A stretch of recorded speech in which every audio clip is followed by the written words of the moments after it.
are you guys? This is Vixon from the Vixon TV channel, and today mag-unbox po tayo ng gift ni Mark and Ange during my birthday.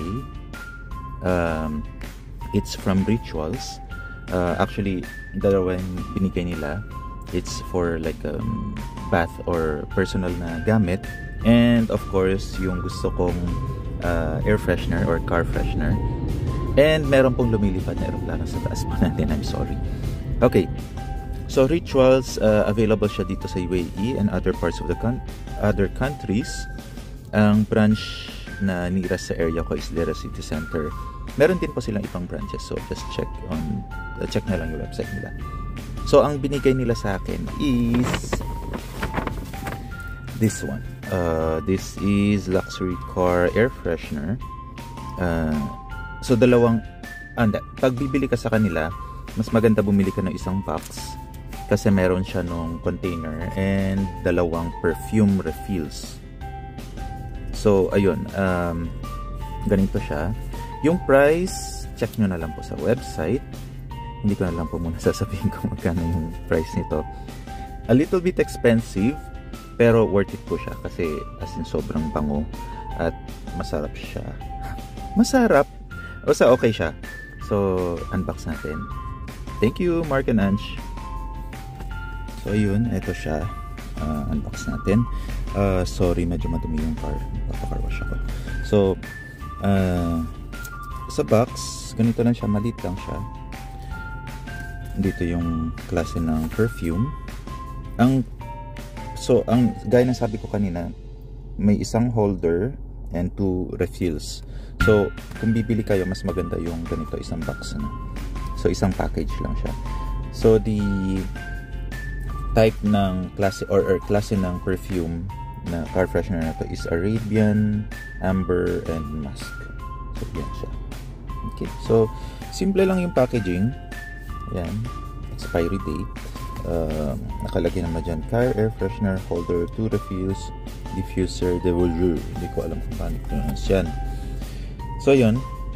Pag binuksan mo siya, ganito yung itsura niya. Oh, diba? Social. So, bale, wood type siya. Okay. So, pwede rin siyang, actually, pwede siyang idikit dito sa may aircon. Or, pwede mo siya ilapag somewhere else sa car mo. So, yan. Branding, Rituals. Baba muna natin to. So, nandito yung, sa likod niya, nandito yung perfume or yung, yes, the perfume. Pwede mong buksan dito. Ayan. Naririnig mo naman yung clicking sound.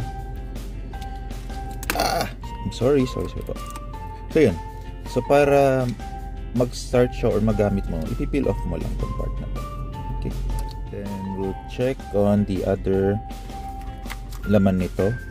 So, of course, ito yung, what do you call this? Basta.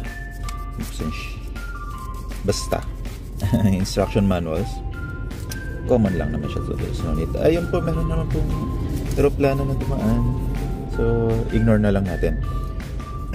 Sorry. So, ito yon.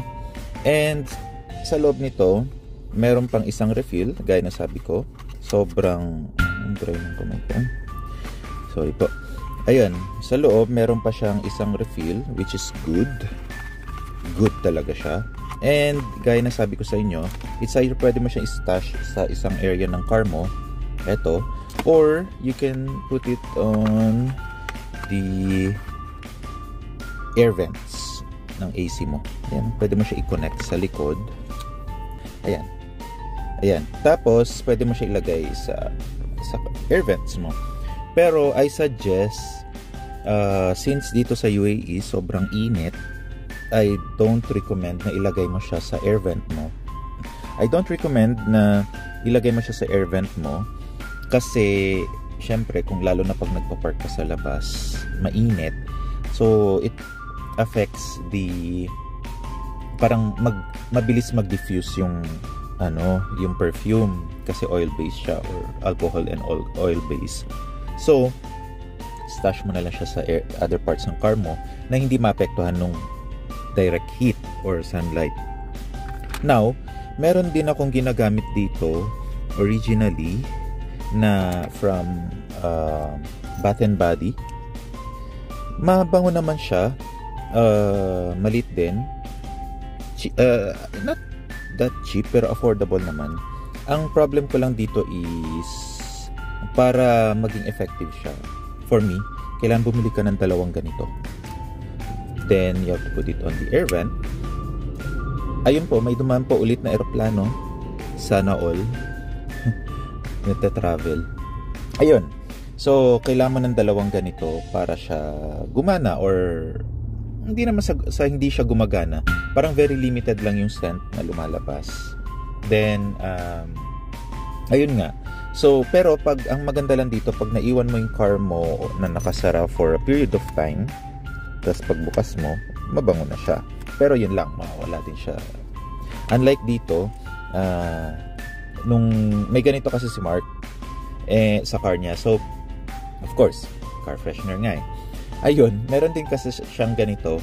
And as in sobrang bango niya, na sabi ko sa kanya, tinanong ko kung ano yung scent na ginamit niya. And para sa mga nagbabalak na bumili nito, meron pong it's medyo pricey siya, pero worth it. Ayun, may dumaan pong eroplano ulit. Anyway, medyo pricey siya, pero para maka-discount kayo, kung meron kayong Faza, Etihad, and if you're an employee of Emirates Airline or Emirates Group, meron din silang Emirates Platinum. So may discount sila like 15 or 20% if I'm not mistaken. You can try. Yeah, worth it siya. I'm telling you guys, sobrang worth it. Sobrang bango. Hindi kayo magsisisi. Hindi talaga. So yun, first time ko siyang gagamitin, and syempre hindi ko rin naman pwedeng ipakita sa inyo sa video kung gano'n siya kabango. Basta, trust me, I'm the source. Joke lang. Ang source ko, ako. So yun. Ayun, yun lang. Ganun lang siyang kasimple. I encourage you. Hindi to paid advertisement or hindi siya paid. Sinasabi ko lang sa inyo na based sa experience ko, sobrang bango nito, and hindi kayo magsisisi. Okay, that's all. Thank you for watching. Please like this video, and sana mag-subscribe kayo, kasi although hindi na ako masyadong nagpo-post kasi na-busy na rin ako, thank you pa rin. Mag-subscribe na lang din kayo, share nyo sa mga may mga car enthusiast. Yeah, try nyo to. Hindi to paid advertisement gift to sa akin. So, pero syempre, rituals, if you're watching this, itatag ko kayo. Pwede nyo padalhan ng iba pang mga scents. Pero I guarantee you guys, mabango siya. Sobrang bango. Okay? So, mag-upload pa ako ng ibang videos. Hopefully, soon makapag-upload ulit ako. And thank you and have a nice day. Bye!